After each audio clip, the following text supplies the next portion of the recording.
All right, so let's go ahead and get into the Module 1 lab, a little bit about the economic injury level and sort of the reason why we use this in that, if it's not a problem, then there's no point wasting the money on it, right? Like, why would you spend a lot of money if there were only two insects on your plants?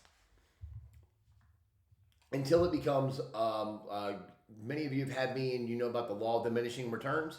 Well, it's kind of the same principle with applying pesticides. Like, if the money doesn't justify the loss, then why would we spray? All right, so not all insects are pests, but there are some that cause us some severe injury. And the way that they get here and how it comes about, it's kind of like how did fire ants get here? And if I'm not mistaken, I think the story is that they came in on a boat that came out of Mobile, and then that's why they're kind of more in the southeast and not necessarily up in Tennessee or like Kentucky or Ohio. So unless it is feeding, or unless it is causing some issues, like right here it says it's harmless until it becomes a vector for the pathogen. What? Then it may not be it may not be a problem. One of the big problems that we run into is that when we have a monoculture, that's actually going to be a bad thing, in that you're creating a large area that has a food source that is, most people, most insects are going to go, hey, you know what? We know that there's food here. It's kind of like humans. If there's plenty of food and security, and we're not worried about life-threatening issues, then we continue to procreate. We continue to produce offspring. And so if the environment is conducive for these insects, then you're likely to have an influx of population because it's a good habitat for them. If we're doing continuous cultivation, if we apply insecticides and they develop a resistance to it, then, there's not an issue. Their life isn't threatened and they can continue to flourish. And that's where we come in and have to figure out different modes of action in order to ensure that we don't get this resistance.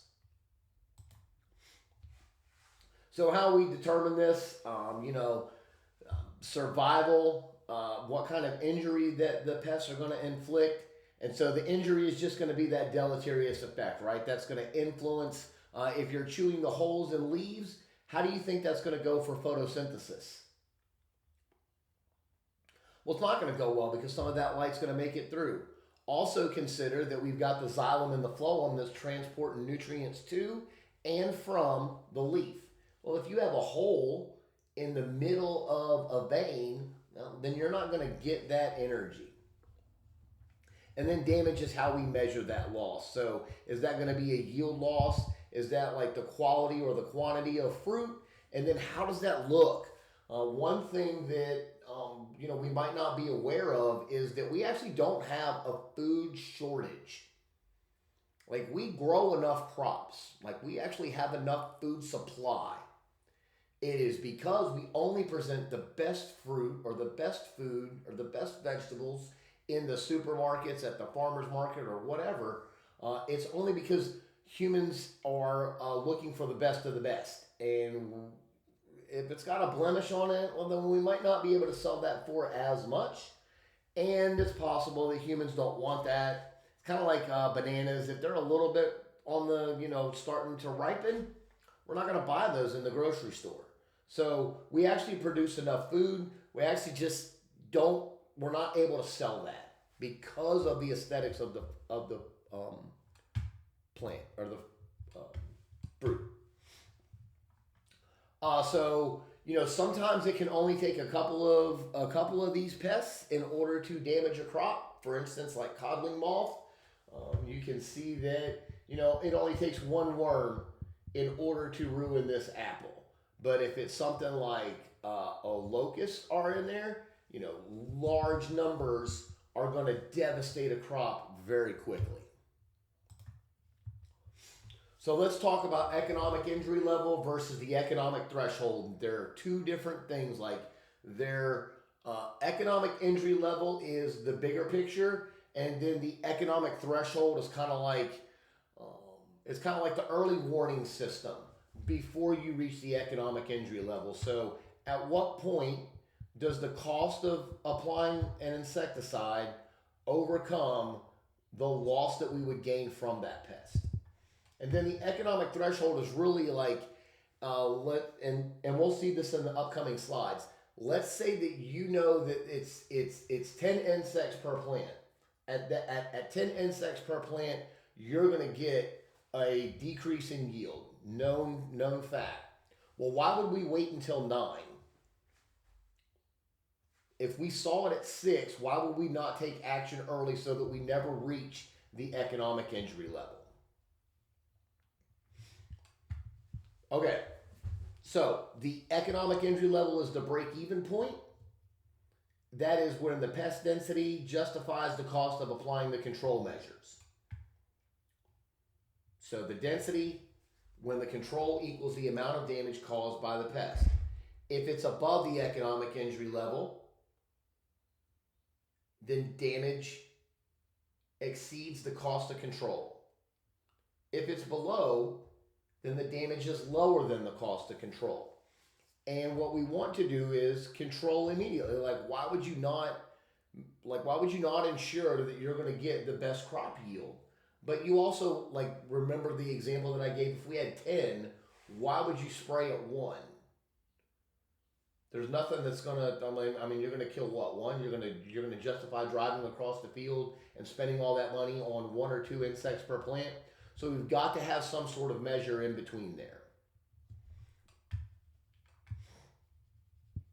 So until the insect density gets to be, where we can at least expect there to be some financial loss or loss of marketability, that's when we're gonna want to take action.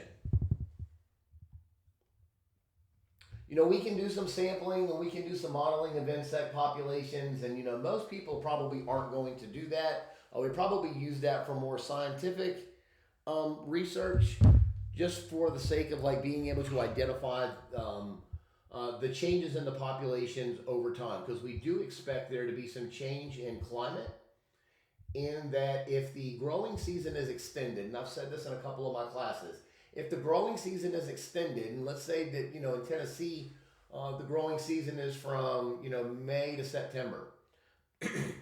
Well, if the growing season changes to the beginning of March to, let's say, Thanksgiving, then we would have the potential for 2 growing seasons, which also means 2 pest cycles, which would mean we need to spray more insecticide. And we're trying to get away from that, aren't we? All right, so let's take a look at this just in graphic view. So the economic injury level, once you reach this point, you are going to experience some loss. The economic threshold is where we're going to take action to ensure that we don't reach the economic injury level. And so that we have our pest population. You wouldn't want to spray down here. Let's say this is on a scale of 10, this being 7, this being 5. And down here we've got 2. You wouldn't want to spray here. There's no advantage of spraying when the pest population is 2.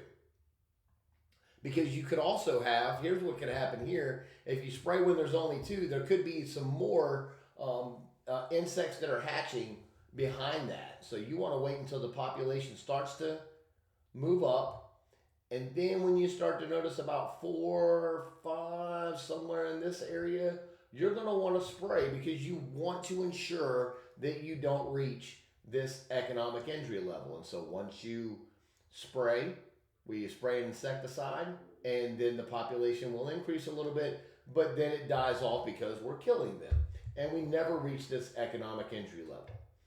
So this is kind of our early warning system before we get to where it's too late. Because if you treat here,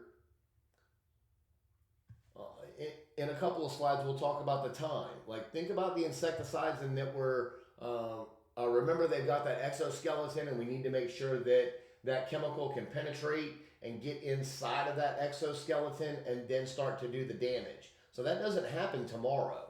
That's going to happen in like a week. So we want to make sure that we give this some time before it explodes and it's too late. As far as the calculation for this, we've got the cost of control, how much the product costs, how much injury, how much yield we will lose,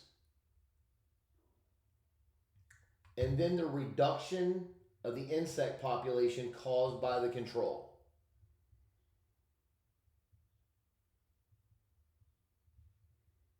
All right, so let's take a look at an example. In this example, we're growing apples, and we identify a beetle that is causing us some damage. And so we have 5 apples that will get a feeding injury. So our I will be 5. And for every injured fruit, we lose about a half a pound of apples. So here's D. The value that we can sell per pound is $1.50. So you can see that if we're going to lose a half a pound, we're losing 75 cents, right? We're cutting our value in half because we're getting this damage. It's causing us to lose about a half a pound. So we're losing 75 cents on every pound. The insecticide costs us $20 to apply, and we'll calculate these costs in Module 3. So like, pay attention to this because we'll get back to this. In Module 3, we're going to tie all of this together because you'll actually have to calculate the cost of the insecticide in order to spray. So it costs $20 a tree, and we expect the damage to be reduced by 0.9. So this is actually going to reduce our injury level. All right, so let's look at this in the full economic equation. We've taken all of our variables. We've identified what those amounts are. We're going to plug those in. So we've got C, which is $20 per tree. Our value, we get $1.50 per pound. We have 5 apples injured per beetle that caused about a half a pound of damage. And if we apply this, we're going to get a reduction by 0.9 or a 90% reduction in this pest. So that comes out to be about 5.9 or 6 beetles per tree. If we get more than 6 beetles per tree, we are not going to make money. Now, if we wait too long and we get to 6 beetles per tree and we apply a pesticide, an insecticide, we're too late. So we need to figure out a level below that, our economic threshold, so that we do not reach 6 beetles per tree. All right, so there's a number of different factors that go into this, and you know, if you're going into entomology or if you're going to work for a chemical company and you're going to be, you know, an agronomist maybe, and you're talking about this economic injury level, there are going to be some differences that you'll experience on the job rather than in class. Understanding the economic injury level is the most important thing. All right, next we have the economic threshold. And this can change also based on what you want it to. So for this example, we're going to use 75%. Maybe it's 80%. Maybe you want to wait until it's 60% because you want to catch this really early. And that's all going to depend on experience. And also, I'm sure there's some literature out there put out by your extension agency that will tell you, hey, for this particular plant, you need to make sure that you spray at 60%. But you can probably wait until 80% on a different one. You might also hear this called as the action threshold, the threshold at which we take action. So Our ET, our economic threshold, is our economic injury level times 0.75%. So in our previous example, we had about 6 beetles per tree,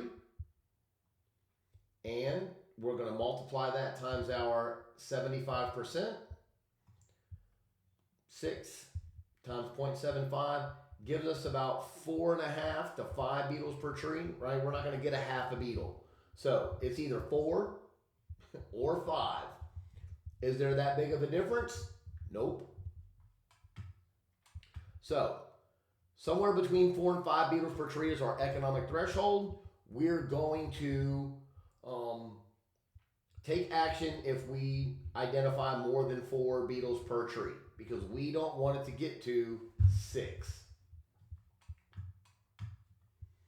So here's our 6 beetles per tree. At about 4, we're going to take action. That's why it's called the action threshold. And we're doing this because it takes time to show the effects. We're hoping that we don't get to 5.5 and then boom. Hopefully they'll die down after that. So that ET helps us take action before it's too late, before we reach this level. So some of the dynamics, what factors are important, the life cycle of the pest. So understanding like the growth stages, the instars, and if it is going to undergo a metamorphosis, if it's an egg or if it's a larva or if it's a pupa, and that is going to be on your pesticide label. How long does it take to control? Like how long does it take to take effect? What are the environmental conditions? And so if you've had me for plant science, we talk about growing degree days for plants. Well, insects probably also have something with growing degree days as well. So ET is not a calculation. It is a value that is set based on the economic injury level. And so you can either do this yourself, you can make that determination based on what you want to do for your crop, or you can Google, let's say, citrus whiteflies, and see that if you have somewhere between 5 to 10 nymphs, then you need to do something. So again, we talked about the science and the research, and that some of this has already been done. You might just have to look on the internet for it. If you watch the pest video, so this comes from that video, our economic threshold for corn. And so this can either be like you've identified this on the tree, or maybe you put out a sticky card, right? So it doesn't matter, it's just that you've identified 2 beetles per trap per day. In soybean, it might be based on defoliation, in that if you start to notice the visual effect of these insects, then you should start spraying. Here are some other ones. So we've got bollworms, we've got army bollworm. As soon as you see these, you need to start spraying because they're coming in droves. That's why they're called army worms.